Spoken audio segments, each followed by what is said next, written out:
Merci, vive le Congo, vive le Congo. Merci.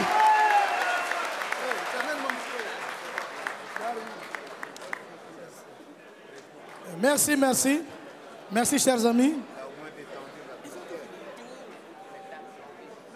Je sais que tout le monde piaffe d'impatience pour le grand débat.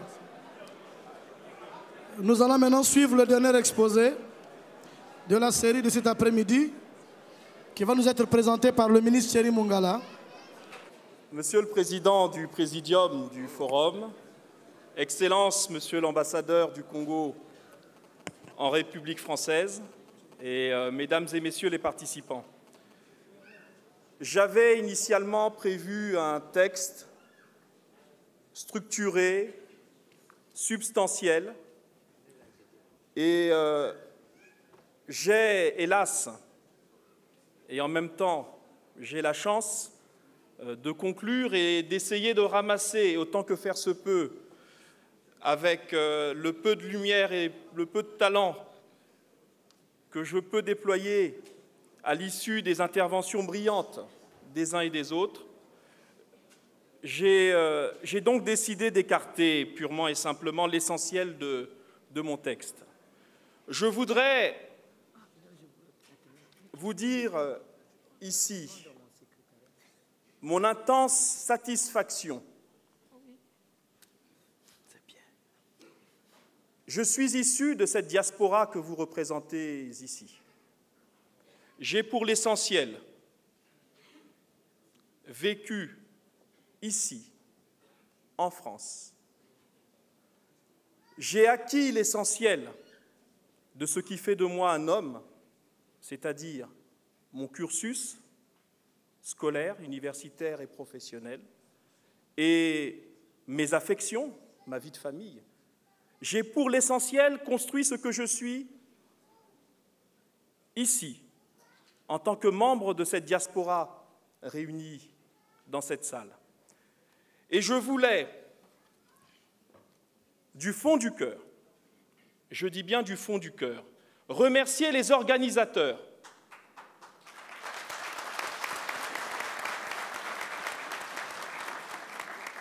pour avoir réussi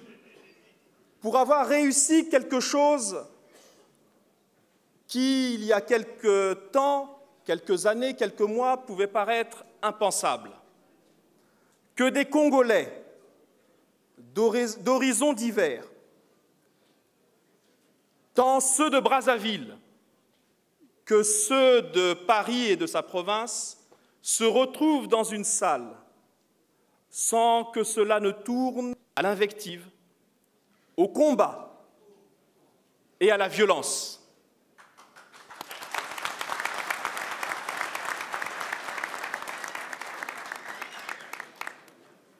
Je tiens ici, puisqu'il convient quand même de revenir au sujet qui nous occupe, et je vais donc tenter de ramasser en quelques mots, en quelques flashs, l'essentiel des riches exposés que nous venons d'entendre. Chers amis, chers frères et chères sœurs, l'exigence de la paix n'est en réalité que la recherche des voies et moyens de la consolidation de notre pays en le bien, le moins bien, la violence. En 5 ans, notre riche histoire constitutionnelle nous a permis d'expérimenter tous les systèmes politiques possibles et inimaginables. De même, nous avons exploré tous les mécanismes, tant juridiques que politiques, en matière de résolution des conflits. Et en réalité, nous disposons sur notre table de travail, pour nous qui sommes les décideurs, mais aussi dans nos consciences, notre conscience collective, tous les instruments, tous les éléments qui permettent de considérer que dans les prochains mois, les prochaines années, nous affermirons définitivement la paix dans notre pays. Que n'avons-nous pas fait de conférences nationales, en forum pour la paix, en dialogue national?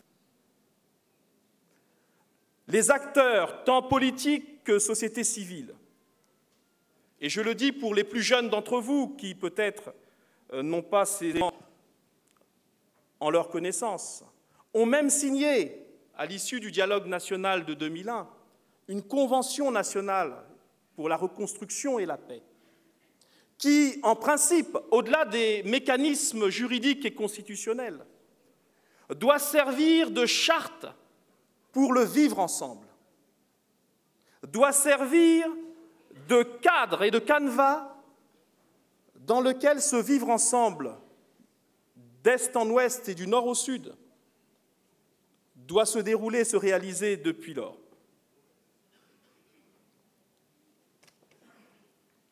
La consolidation de la paix. Parlons des facteurs de blocage, parce que cette recherche de consolidation suppose que nous nous interrogions, et nous sommes réunis ici pour cela d'ailleurs, pour examiner ensemble ces facteurs de blocage. Premier facteur de blocage, ou en tout cas enjeu majeur, la société politique qui occupe le champ étatique et, hélas parfois, infiltre d'un certain nombre de choses le champ social, est aujourd'hui divisée en deux. Celles et ceux qui considèrent qu'en réalité, c'est dans la stabilité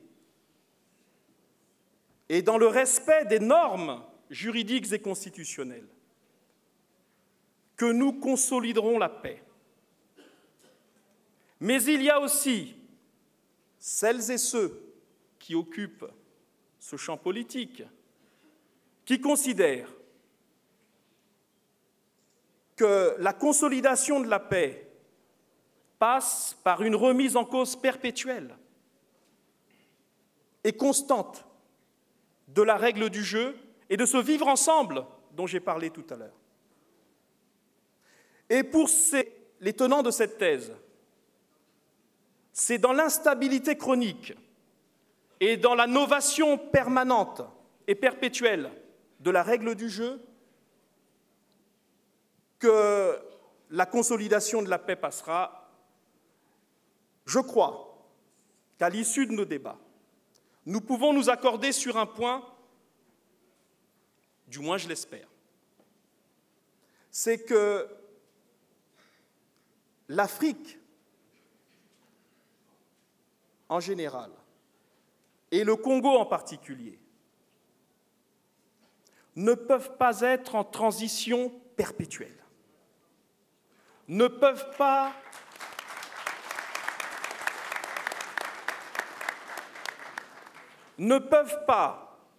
instituer devant les impératifs du développement une espèce d'écran qui nous éloignerait des impératifs qui sont les nôtres, c'est-à-dire la reconstruction, c'est-à-dire l'épanouissement de nos populations. Nous devons, ici et maintenant, considérer, pour ce qui est de notre pays, que l'essentiel de l'enjeu porte sur le raffermissement de la démocratie et la reconstruction de ce pays qui a tant souffert.